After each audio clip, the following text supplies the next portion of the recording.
Morning guys, may kukwento lang ako sa inyo na very urgent, no? So, update lang. So, recently, uh, uh, nag 6 months na kami. Mag 6 months na kami by June 15, no? Recently, nag-usap kami nung may-ari dito na hindi na kami mag-extend, no? Sa sinarerentahan naming bahay. Sa kadahilan ng um, dati siyang 3.5 na naging 5K. So, ang reason ni may-ari is patataasan niya, no, ng 5K dahil tumaas din yung upa nila doon sa inupahan niya sa bahay nila. So, para hindi maging burden daw, tataasan niya ng pareho para yung pambayad dito sana is mabayad niya doon. Okay? So, yun yung naging agreement. So kami ay urgently naghanap ng maupahan at fortunately, no, nakahanap kami ng maupahan sa tulong ni mama namin. Dahil may kakilala siya doon malapit sa simbahan at nakahanap si mama ng maupahan namin for the same price, same amount excuse me, na 3.5, no, per month. So baka may comment sa inyo, bakit hindi pa kasi kayo kumuha ng sarili ninyong bahay? So, actually noon ba namin balak yan? Ang gusto kasi namin noon is ma-experience yung pamumuhay rito.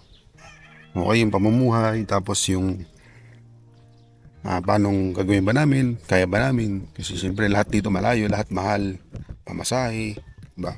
Yung mga ganong senaryo. Siyempre, bago ka magdesisyon na for good, i-try mo muna, di ba? So, yun guys, so ang nangyari, tinry namin. So, akala namin is tatagal kami dito. Sorry, nais ko yung angle ng camera ko.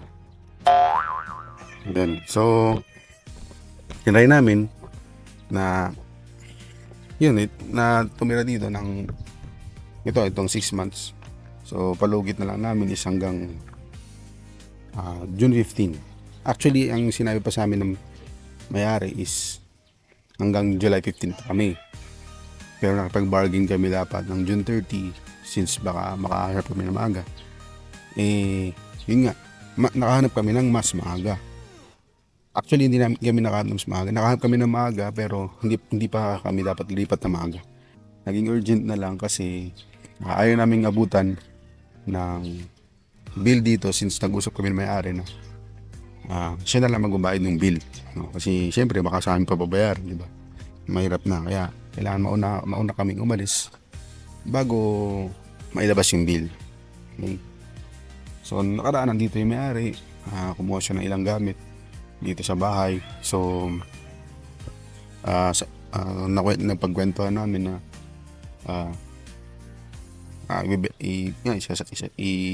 papalaki niya yung upa kasi nga malaki yung upa doon sa kanila.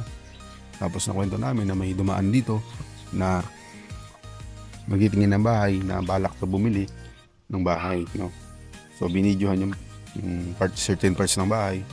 At sinabi namin sa may-ari nung pumunta siya dito, nung sabi hindi niya talaga daw balak ibenta. At kung may bibenta niya man daw, at least 1M, no? Kasi may mga improvements siya to. Maganda, actually maganda rito. Ayaw nga namin umalis ni misis ko kasi established na kami, tapos malapit siya sa gate. So, yun nga, malapit siya sa gate, madaling makapunta sa palengke, sa school ng panganay ko. Yun. So, yun ang maganda rito. Tapos tahimik kasi nga, dulo to eh. Ang tanging reklamo talaga namin dito is ito, yung creek. Siyempre, hindi mo maalis yan, no? Creek yan eh. Tsaka yung init, kasi salong-salo dito pag tanghali. Ang tamang-tama dyan yung araw dyan sa gitna. So, hindi namin yan makokontrol. Pero aside from that, okay naman, majority okay naman. So, lumakas ang ulan, wala naman tulo. Hindi naman kami nawala ng internet or nawala ng ilaw. Basta, wala naman. Okay naman sana. So, yun nga, lumaki lang yung upa. Siyempre, hindi ko na kaya yun. At, kaya nga kami lumipat dito sa Pasinaya that time kasi nung around December last year, kasi mahal ako pa doon sa Caloocan. So hindi ko kaya yon since ako lang nag-work. O kaya lumipat kami dito for the sake na makatabi sana ng pera at makapagtabi para makakuha na kami ng bahay. Yun nga, balik tayo doon, ba't di kami kumukuha ng bahay?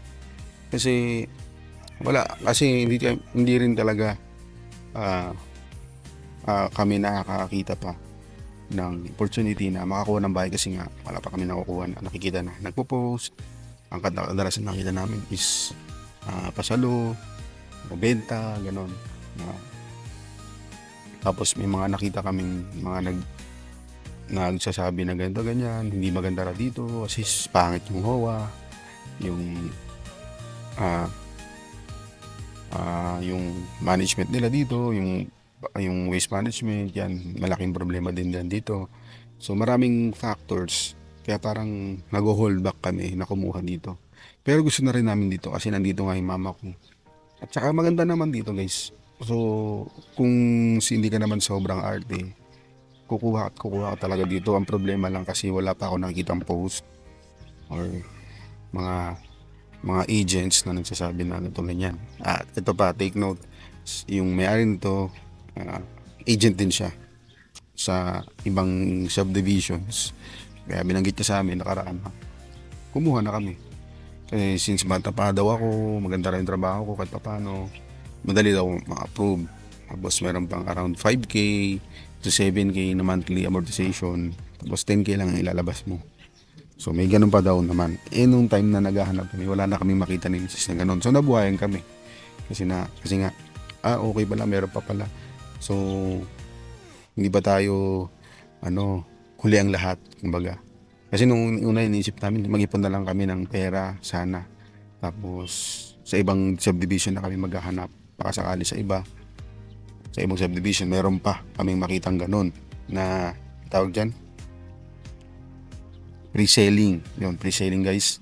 Yung walang siyang down payment, walang equity, magbibigay ka lang ng amounting to 5,000, 10,000 or even more para sa pagkabit ng tubig at ang kuryente. No? May mga ganong subdivision. So, yun ang hinahanap sana namin. May nakita na kami nakaraan sa Kaya Homes, yung parang row house lang siya, wala siyang taas. Okay na sana yon kasi balak namin sana kumuha ng ganun, pero end lot para ma-extend namin siya para maging bungalow siya, no? Bungalow yung gusto namin kasi lahat guys kailangan talagang kumuha na kami kasi pang ilang bahay na ba namin to. So sorry sa mga nanonood sa amin na ba't di pa kayo kumuha ng bahay, ganyan. Guys, maraming consequence kasi maraming circumstance na kami kino-consider ay na magpadalos-dalos na magsasettle kami sa isang lugar na hindi pa naman kami sure. Ay mahirap ng ganun. So kailangan 100% sure kami na dito na ba talaga, okay ba talaga dito, kasi i-invest mo yung pera mo, gastos ka for good na.